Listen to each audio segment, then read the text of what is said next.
السلام علیکم ویورس، اس وقت ہم لوگ موومنٹ پک ہوٹل کراچی میں موجود ہیں اور اس وقت جہاں پر IEEE فیئر 2022 کے حوالے سے کلوزنگ سیریمنی چل رہی تھی، اور اس کلوزنگ سیریمنی کے موقع پر IEEE کے وائس چیئرمین اشتیاق الحق صاحب موجود ہیں. ہم ان سے جانتے ہیں، ان کے کمنٹس لیتے ہیں اس کلوزنگ سیریمنی کے حوالے سے، اور 3 دن کی جو IEEE فیئر ایک کامیاب فیئر تھی اس کے حوالے سے بھی ان سے کمنٹس لیتے ہیں. جی اشتیاق صاحب پلیز بتائیے. السلام علیکم، تھینک یو ویری مچ، آپ نے اپرچونٹی دی.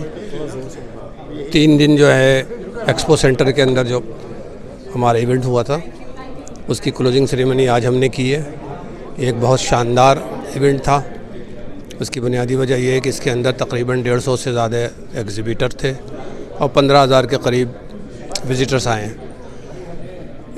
یہ کسی بھی انٹرنیشنل اسٹینڈرڈ سے کم نہیں ہے، اور جس انعامات سے پلاٹینیم اسپانسرز، گولڈ اسپانسرز اور دوسرے اسپانسرز نے پارٹیسپیٹ کیا ہے، یہ اس نے ہمیں اور انکریج کیا ہے.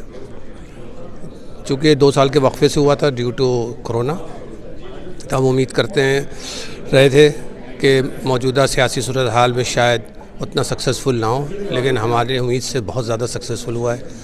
اور اس نے ایک پلیٹ فارم مہیا کیا جہاں مینوفیکچررز اینڈ سپلائر کو ایک لنک کریٹ کیا تھوڑا سپلائی چینز مینیجرز کے ساتھ، بائر کے ساتھ، کنسلٹنٹ کے ساتھ. تو ایک بہت سکسیزفل رہا ہے. اس کے اندر ایک خاص بات ہم نے کی تھی، make in Pakistan. Make in Pakistan کا مطلب یہ ہے کہ وہ تمام اشیاء جو پاکستان میں بن سکتی ہیں یا ابھی بن رہی ہیں لیکن اس طریقے سے استعمال نہیں ہو رہی ہے، تو ان کو انکریج کیا جائے. انڈسٹریز کو اور گورنمنٹ کی پالیسیز میں اس طرح سے تبدیلی لائی جائے کہ زیادہ سے زیادہ اشیاء پاکستان میں بنے، اور جو بن سکتی ہے. ہم 22 کروڑ لوگوں کا ملک ہے، اور 22 کروڑ ملک میں ہمارے پاس مارکیٹ موجود ہے. صرف یہ ڈاٹا نکال لیا جائے کہ کتنا سامان باہر سے آ رہا ہے. کوئی بھی آئٹم، مثلاً ایک ایئر کنڈیشن لے لیں، اس کا کوئی سامان لے لیں، کمپریسر لے لیں، سال میں 50 لاکھ کے قریب 5 ملین پیس امپورٹ ہو رہا ہے. تو ہم پاکستان میں بنا سکتے ہیں. تو ہم نے اس سلسلے میں IEEE کراچی سینٹر جو ہے گزشتہ 3 سال سے اس پہ کام کر رہے ہیں. کرونا کی وجہ سے اس کام میں تھوڑی رکاوٹ آئی ہے، تھوڑا پاز آ گیا ہے. اب ہم دوبارہ شروع کر رہے ہیں. ہم نے پہلا سیشن کیا ہے IEEE کے کانفرنس پہ. اگلا جو ہے ہم دوسرے اسٹیک ہولڈر کے ساتھ مل کر کے اگلا پروگرام ہم بہت جلدی انشاءاللہ کریں گے، تاکہ پاکستان میں میکسیمم بنے، تاکہ لوگوں کو امپلائمنٹ بھی ملے. ہمارے انجینئرز بے روزگار ہیں، لوگ انجینئرنگ پڑھنا چھوڑ رہے ہیں. تو اس لیے انجینئرز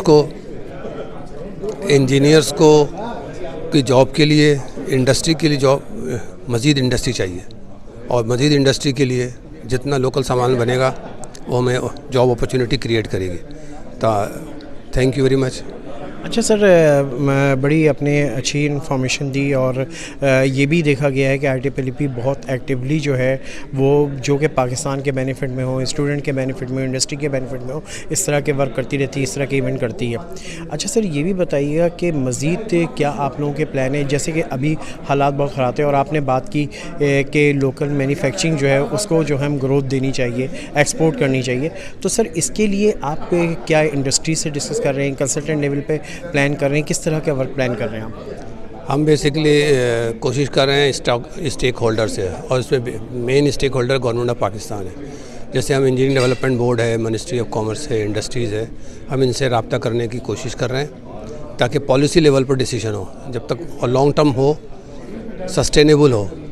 یہ نہیں ہو سکتا ہے کہ ہر مہینے، ہر 6 مہینے میں پالیسی چینج ہو جائے، گورنمنٹ بدل جائے. تو اس کے لیے نئی انڈسٹری لگانے کے لیے، انویسٹمنٹ کے لیے پالیسی کی کنسسٹنسی ضروری ہے. تو ہم اس لیے تمام اسٹیک ہولڈرز پہ کام کر رہے ہیں. انجینئرنگ ڈیولپمنٹ بورڈ اور دوسرے اداروں سے ہم رابطہ میں ہیں، اور کوشش کر رہے ہیں کہ ان کے ذریعے پالیسی میں کنسسٹنسی لائی جائے. اچھا سر، یہ بھی جو امپورٹ پہ پابندی لگی اور ڈالر بہت زیادہ مہنگا ہوا ہے، کیا یہ مائنڈ جو چینج ہو رہا ہے اسی وجہ سے ہو رہا ہے کیا؟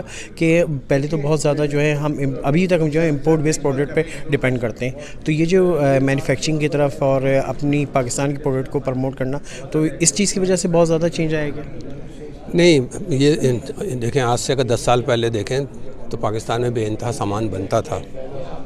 لیکن بیچ میں گورنمنٹ کے چند پالیسی کی وجہ سے یہ ہوا کہ لوگ امپورٹ کی طرف چلے گئے، چونکہ جو انڈسٹری تھی ہمارے یہاں بجلی بہت مہنگی ہو گئی ہے، ہمارے یہاں لیبر سستی ہے، بجلی بہت مہنگی ہو گئی، دوسری سہولتیں نہیں ہیں، کاسٹ آف ڈوئنگ بزنس بہت بڑھ گیا، تو اب اس کو ضرورت ہے کہ اس کو ریورس کیا جائے، اور یہ جو 22 کروڑ عوام میں ہر سال ایک بہت بڑی تعداد جو اس وقت 60% ینگ پاپولیشن ہے، ان کو جاب چاہیے، اور یہ فارن ایکسچینج ہمارے پاس ہے نہیں، تو اگر ہم لوکل بنائیں گے، لوکل سیل کریں گے تو ہمیں کافی سارے بٹوین 30 to 50% فارن ایکسچینج کی بچت بھی ہوگی، تو اس لیے ضروری ہے۔ جہاں تک سوچ کی بات ہے، سوچ تو ہر وقت تبدیل ہوتی رہتی ہے، لیکن پالیسیز کنسسٹنس ہے تو پھر یہ سوچ اس کے ساتھ بڑھتی رہتی ہے۔ بہت بہت شکریہ اشتیاق صاحب۔ ویورس آپ نے دیکھا کہ یہ اشتیاق صاحب تھے اور ان کی ڈسکشن آپ نے سنی۔ اس طرح کی ویڈیوز کو دیکھنے کے لیے پوسٹ کا سبسکرائب کریں۔ Thank you.